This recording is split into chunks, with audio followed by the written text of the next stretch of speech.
सोचो, चोरी हो रही है, सायरन बज रहे हैं, लाइट्स चमक रही हैं, लेकिन पुलिस वालों की जगह एक ड्रोन सबसे पहले पहुंचता है।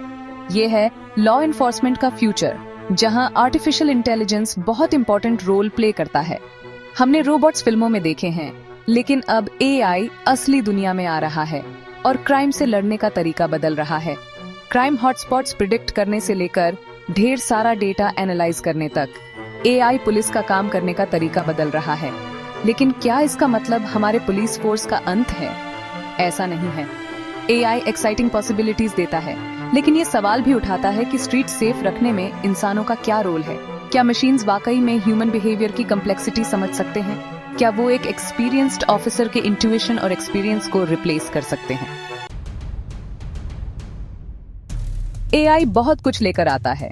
सोचो, हजारों घंटे की सीसीटीवी फुटेज कुछ ही सेकंड्स में एनालाइज हो जाए। एआई ये कर सकता है जिससे पुलिस क्रिमिनल्स को जल्दी पकड़ सकती है। ये ऐसे पैटर्न्स भी देख सकता है जो इंसान मिस कर सकते हैं और प्रेडिक्ट कर सकता है कि क्राइम कहां और कब हो सकता है।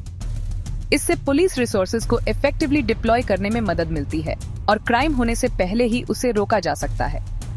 एआई ह्यूमन बायस को भी कम कर सकता है।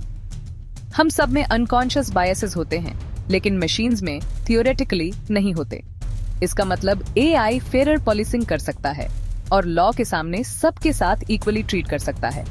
लेकिन एआई उतना ही अच्छा है जितना डेटा जिस पर उसे ट्रेन किया गया है। अगर डेटा में एग्जिस्टिंग बायसेस हैं, तो एआई उन्हें और बढ़ा देगा। एआई डेटा एनालाइज करने में तो बहुत अच्छा है, लेकिन ह्यूमन इंटरैक्शन में वो स्ट्रगल करता है। सोचो, हॉस्टेज सिचुएशन है। आप चाहेंगे कि रोबोट निगोशिएट करे या एक ट्रेन्ड ऑफिसर जो इमोशंस पढ़ सकता है और सिचुएशन को काम कर सकता है? Human police officers empathy, judgement और एक्सपीरियंस लेकर आते हैं। ये क्वालिटीज मशीन्स में रेप्लिकेट करना बहुत मुश्किल है, ऑलमोस्ट इम्पॉसिबल है। एक पुलिस ऑफिसर के डेली एनकाउंटर्स के बारे में सोचो। वो domestic disputes, mental health crisis और नेबरहुड कॉन्फ्लिक्ट्स हैंडल करते हैं। इन सिचुएशंस में कंपैशन, अंडरस्टैंडिंग और इनकम्प्लीट इंफॉर्मेशन के बेस पर जजमेंट कॉल्स लेने की एबिलिटी चाहिए। ये यूनिकली ह्यूमन स्किल्स हैं जो सालों के एक्सपीरियंस से आते हैं। Section 4, striking a balance, AI और humans working together. Crime fighting का फ्यूचर एआई के ह्यूमंस को रिप्लेस करने के बारे में नहीं है, बल्कि एआई के ह्यूमंस को एम्पावर करने के बारे में है। सोचो, एक ऐसी दुनिया जहां एआई ऑफिसर्स को रियल टाइम इंफॉर्मेशन दे जिससे वो जल्दी और इन्फॉर्म्ड डिसीजंस ले सकें। एआई वाले बॉडी कैमरा सिचुएशंस को एनालाइज कर सकते हैं, ऑफिसर्स को इंपॉर्टेंट इंसाइट्स दे सकते हैं और एस्केलेशन का रिस्क कम कर सकते हैं। एआई पेपर वर्क और डेटा एंट्री जैसे बोरिंग टास्क्स भी हैंडल कर सकता है, जिससे ऑफिसर्स कम्युनिटी एंगेजमेंट और क्राइम प्रिवेंशन पर फोकस कर सकें। इस पार्टनरशिप से सिटीजन्स और लॉ एनफोर्समेंट दोनों के लिए एक सेफर और सिक्योर एनवायरनमेंट बन सकता है। Section 5, navigating the ethical landscape. Law enforcement में एआई के यूज से एथिकल क्वेश्चंस भी उठते हैं। अगर एआई कोई गलती करे तो कौन रिस्पॉन्सिबल होगा?